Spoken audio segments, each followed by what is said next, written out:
Ito ang aking pangako, pag-ibig na di maglalaho. To be patient, to be kind and to be true, to love and to be loved by you.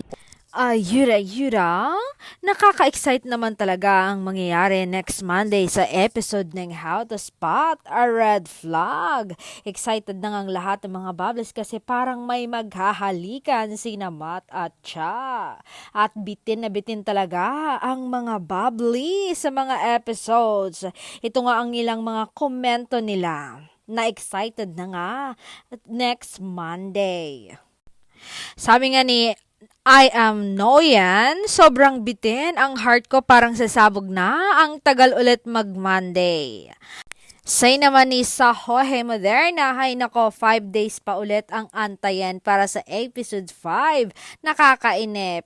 Yung kilig ko ng 1 a.m. Hay, ayon naman kay Abundance, sana kahit 40 minutes per episode naman. Ay naman kay Nak Adernia, hindi ko na kaya, haha, Diyos ko ang tagal ng Monday.